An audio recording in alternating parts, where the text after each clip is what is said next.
So let us look at what we term as the plant growth curve. In this, we are monitoring, or we are basically plotting the growth of a plant over time, and we want to see the increase, this increase in size in plants as it grows. Do we have growth happening indefinitely, or we have growth happening in phases? That's what we are going to look at here. So the first point is that the plant does not grow at a uniform rate throughout its lifespan. What we have instead is that we have periods where there is slow growth, we have periods where there is rapid growth, and then we have periods where there is flattening of the curve. Okay, and the nature of the curve that you always get looks like this. Okay, so it has 5 phases. Okay, these 5 phases are the lag phase, then the log phase or the exponential phase, the diminishing phase, and then stationary phase and the senescence phase. So we are going to look at each of these phases and see what happens in there. So with the lag phase, here we are having slow growth, and this slow growth is happening because the seed which is going to grow into a new plant is not having sufficient food reserves. So you cannot have growth happening at a rapid rate there. Okay? Instead, you can actually have a decrease as the food reserves are being depleted. The dry weight will actually reduce. Okay? That is if you are looking at dry weight over a period of time. And then the exponential phase, which can be termed as the log phase, this is where rapid growth is very rapid. And this happens because the plant has now developed leaves and it can photosynthesize. And that means that you have abundance of fruits. And therefore, growth is expected to be very rapid. Okay? So the leaves have developed, the roots have developed, the roots are obtaining minerals that they need, and then the plant leaves are also photosynthesizing. So you have sufficient food.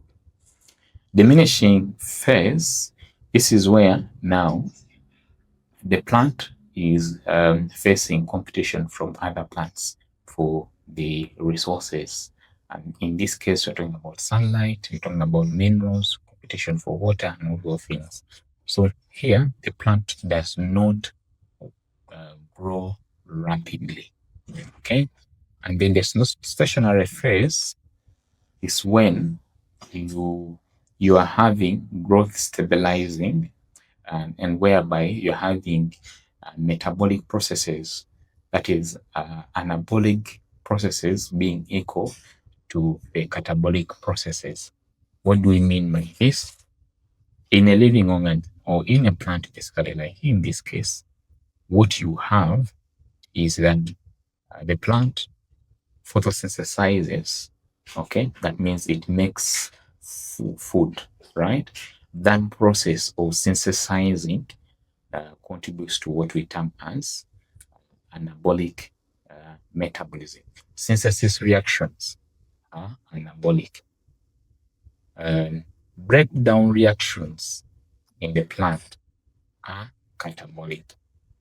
So we are saying that at stationary phase, the rate of breaking down is equal to the rate of synthesis.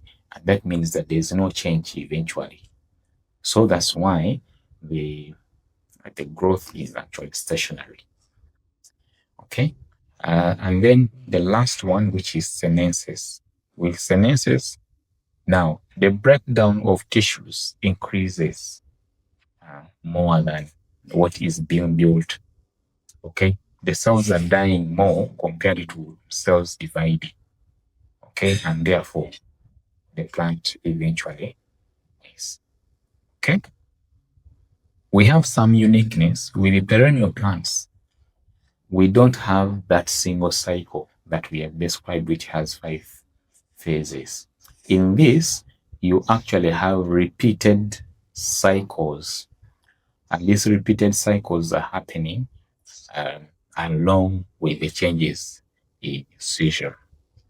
Okay, perennial plants are those that last for more years. The ones that we have just described are plants that grow in one season and then they die off, right? And then with perennial plants, like the big trees, these ones are always there year in, year out. Okay. For them, they also exhibit the same kind of phases, but these phases are repeated. Okay. So when the season is dry, no growth. When we have a wet season, more water, everything becomes quite okay. With the increase in resources, because of the new season, new wet season, the growth resumes again. Okay, so that's what we are meaning in there. So generally, when you talk about plant development, we have some phases or some terminologies that we use to describe the stages of this plant development. When we talk about sprouting, it means that this is a seed that is actually emerging, the new plant which is emerging. Okay, we're talking about, when you talk about sprouting, you have a shoot that is emerging out of the ground, that is sprouting. So if the shoot is forming and the roots are also being formed and they're starting to work basically, okay, the roots are starting to absorb nutrients, mineral salts and water, and then also you have the shoot starting to photosynthesize. Okay, and then the seedling. Now the shoot has now emerged out.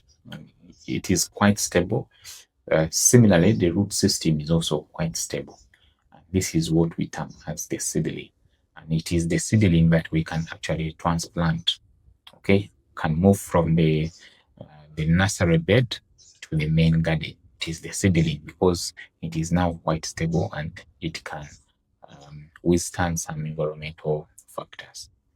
And then the vegetative state. Now, when the leaves are quite many, the plant is actually quite developed, but it has not reached the budding stage. The budding stage is now when the buds are starting to emerge. The buds are the ones that will give us the flowers. Okay, so budding or the reproductive phase is when we have the flower buds starting to emerge. And then lastly, we have the flowering phase, where now the flowers emerge from the buds. Okay, and of course, at different stages, different nutrients are needed. For flowering, you need potassium. For budding, you need phosphorus. Okay, for vegetative stage, you need nitrogen. Okay, that's very important. So if we are to look at the comparison between plant growth and animal growth, we can notice that one, in plants, growth happens to particular parts, and these parts are what we call the meristemic tissues, okay, or regions. We have seen that these regions are in the what we termed as the lateral meristems, the antiphal meristems, and also the intercalary meristems. For plants, for animals, growth happens in every part, okay, every part of the body. So growth in plants is indefinite, okay, meaning that the growth happens throughout the life span of the plant. For animals, there are periods where no further growth actually happens. In plants, it is possible that new organs can be,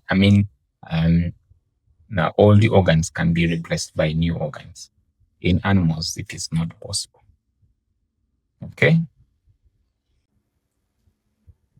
And then in animals, you don't have any new additional organs. But in